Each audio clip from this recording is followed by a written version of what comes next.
Assalamualaikum warahmatullahi wabarakatuh. Salam sejahtera untuk kita semua. Shalom, Om Swastiastu, Namo Buddhaya, salam kebajikan. Kami dari kelompok PPL SDN Naikoten 1 akan mempresentasikan contoh panduan observasi karakteristik peserta didik.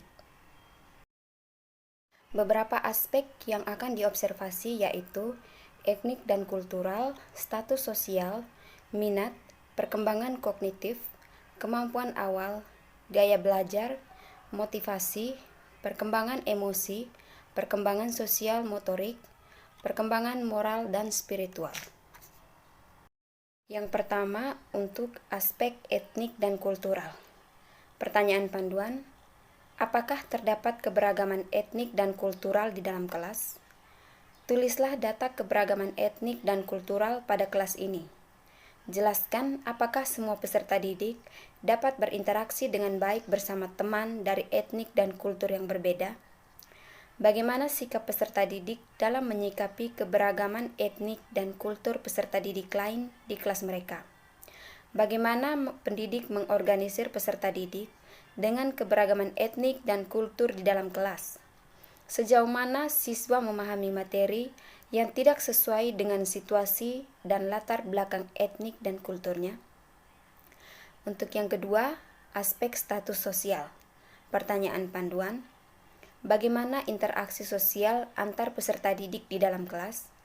Jelaskan cara guru mengatur kelas agar terjadi interaksi sosial yang efektif antar peserta didik. Apakah terdapat perbedaan status sosial antar siswa di dalam kelas? Bagaimana interaksi antar peserta didik dengan status sosial yang berbeda? Bagaimana pendidik memberikan pemahaman kepada peserta didik dalam berinteraksi tanpa melihat status sosial? Aspek yang ketiga, minat. Pertanyaan panduan, jelaskan strategi guru dalam meningkatkan minat, baik itu dalam pembelajaran di dalam kelas maupun dalam kegiatan lainnya. Apakah ada fasilitas pendukung dalam atau di sekitar lingkungan sekolah yang dapat meningkatkan minat belajar peserta didik? Yang berikut perkembangan kognitif yang akan diobservasi pada perkembangan kognitif peserta didik, yaitu yang pertama, apakah semua peserta didik benar-benar telah belajar tentang topik pembelajaran hari ini dan bagaimana proses mereka belajar. Kemudian, bagaimana usaha guru membantu peserta didik yang mengalami kesulitan dalam mencapai tujuan pembelajaran. Dan yang berikut, bagaimana usaha guru dalam memfasilitasi peserta didik yang lebih cepat dari rata-rata kelas dalam mencapai tujuan pembelajaran. Kemudian untuk kemampuan awal peserta didik yang akan diobservasi yaitu apakah ada tes kemampuan awal atau asesmen diagnostik sebelum pembelajaran, jelaskan teknik dan instrumen yang dipakai. Dan yang berikut bagaimana langkah selanjutnya yang akan dilakukan guru setelah mendapat hasil kemampuan peserta didik tersebut. Yaitu yang pertama, gaya belajar.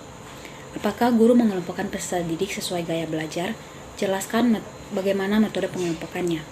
Yang kedua, jelaskan strategi, pendekatan, model, dan metode pembelajaran yang dipakai guru untuk gaya belajar peserta didik tersebut.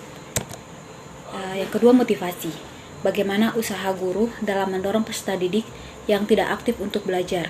Apakah usaha tersebut berhasil?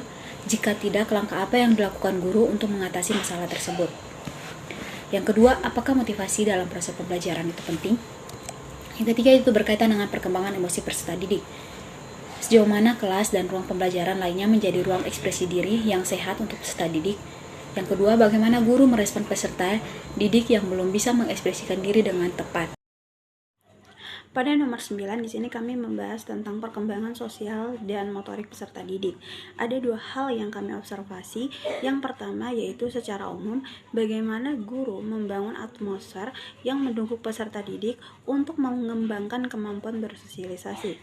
Misalnya, peka terhadap situasi sekitar, berempati, saling menghargai, serta berinteraksi dan berkomunikasi. Sedangkan untuk poin yang kedua, yaitu bagaimana guru memfasilitasi peserta didik dalam mengembangkan keterampilan belajar.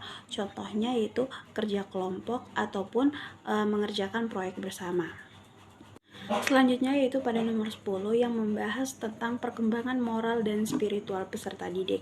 Yang menjadi bahan observasi kami yaitu apa saja yang dilakukan guru dalam membangun nilai-nilai integritas dan spiritual peserta didik.